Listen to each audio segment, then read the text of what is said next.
जीवन बगिया ऐसी उलझी, फूल उगे कम कांटे ज्यादा, सिमटा जीवन डूबी सांसें, आना है तो अब भी आजा। यदि आपने अभी तक पिछला अध्याय नहीं देखा है तो कृपया करके पिछला अध्याय देखें। आज से तीसरा प्रवचन एम भाव और विद्या और अविद्या का शुरुआत है। आत्मा ही ईश्वर और जीव रूप है, फिर भी जो आत्मा नहीं ऐसे शरीर में जीव को एम भाव हो जाता है। वही जीव का बंधन है, वही जीव को बांधता है। इस एम भाव को जो उत्पन्न करती है वह अविद्या है, और जिससे यह एम भाव निकल जाता है वह विद्या कहलाती है। बंधन क्या है, मोक्ष क्या है, ये प्रश्न हमें पहले भी उठते रहे हैं एवं इन प्रश्नों के उत्तर अब शुरू होते हैं। जीवन को, अस्तित्व को पहचानने की, खोजने की, अन्वेषण की दो विधियां हैं, दो संभावनाएं हैं। यह मैं पहले भी कह चुका हूँ, पिछले प्रवचन में भी बताया था। एक विधि विश्लेषण और दूसरी विधि संश्लेषण, एक विज्ञान का मार्ग, एक धर्म का विज्ञान चीजों को तोड़ता है, उनकी अंतिक इकाई तक, आणविक इकाई तक, यूनिट तक, और उसे तोड़ने से ही विज्ञान को संग्रहित करता है।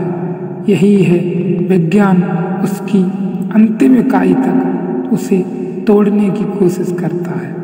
विज्ञान चीजों को उनके उस विभाजन से ही विज्ञान की ज्ञान का नाम जन्म होता है।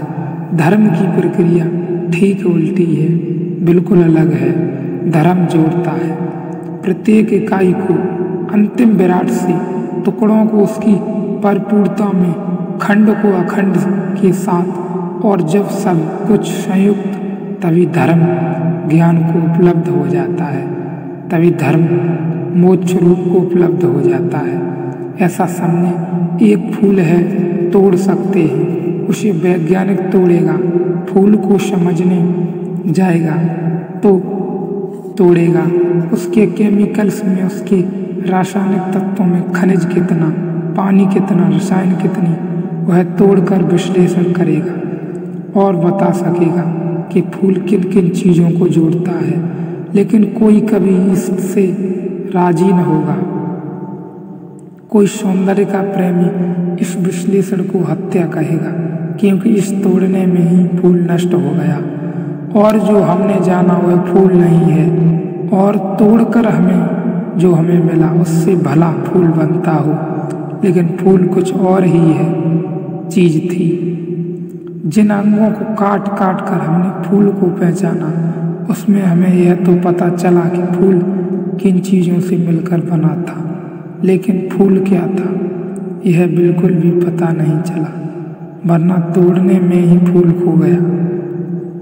तो जब वैज्ञानिक फूल को तोड़कर उसके अलग अलग खंडों में लेबल लगाकर बोतलों में बंद कर दे, तब फिर कोई सौंदर्य दिखाई नहीं पड़ेगा।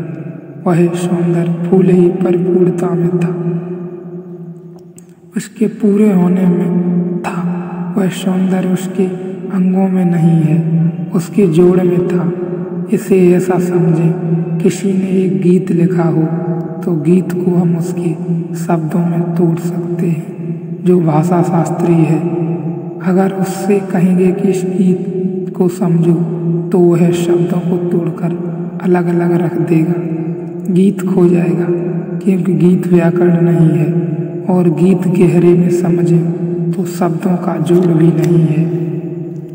शब्दों के जोड़ से कुछ ज़्यादा है, जो ज़्यादा है वह खो जाता है, तो विज्ञान अणु को उपलब्ध हो जाता है, सूक्ष्मतम को जान लेता है, अंतिम खंड को पहचान लेता है, लेकिन अखंड से वंचित हो जाता है, परम से वंचित हो जाता है, परमात्मा से खो जाता है।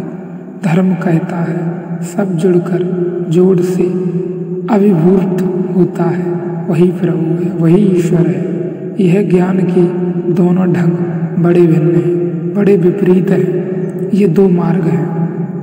उनको जानने के लिए, ज्ञान को जानने के लिए से हम कभी भी पदार्थ के पार नहीं पहुँचते। ये ज्ञान के मार्ग हैं, ये दो मार्ग हैं जानने के। विश्लेषण से हम कभी भी पदार्थ के पार नहीं पहुँच पाते, न पहुँच सकेंगे। कोई उपाय नहीं है। सब आशाएं व्यर्थ हैं कि विज्ञान किसी दिन परमात्मा को घोषित करेगा। वैज्ञानिक भला कहने लगे कि परमात्मा है, लेकिन वैज्ञानिक का व्यक्तिगत विज्ञान का वक्तव्य नहीं है। आइंस्टीन बहुत बड़े वैज्ञानिक थे, मरते समय अनुभव करने लगे थे वे कोई दिव्य उपस्थिति पर। वह वैज्ञानिक का वक्तव्य है, विज्ञान का नहीं। वह वक्तव्य वैसे ही है जैसे एक वैज्ञानिक प्रेम में पड़ जाए किसी की और कहने लगे कि स्त्री से ज़्यादा सुंदर और कोई जमीन पर नहीं है। लेकिन यह कोई विज्ञान का वक्तव्य नहीं है, यह वैज्ञानिक का वक्तव्य है। और एक वैज्ञानिक फूल को देखकर आनंदित हो उठे और नाच उठे, लेकिन यह नृत्य विज्ञान का नृत्य नहीं है, यह वैज्ञानिक का नृत्य है। लेकिन धार्मिक लोग अक्सर ऐसा सोच लेते हैं। अगर कभी कोई वैज्ञानिक कह देता है कि हाँ परमात्मा की प्रतीति मालूम पड़ती है, कभी कोई आइंस्टीन अगर कह देता है, तो धार्मिक आदमी बड़े जल्दी सोचने लगता है कि विज्ञान भी अब परमात्मा की बात करने जा रहा है। बड़ी भूल है। ये वक्तव्य निजी है और वे व्यक्तिगत हैं। इनका विज्ञान से कोई लेना देना नहीं। विज्ञान कभी भी परमात्मा की बात नहीं कह सकेगा, क्योंकि विज्ञान जिस विधि का उपयोग करता है, उस विधि का उपयोग करता है, वह विधि ही खंड पर ले जाती है।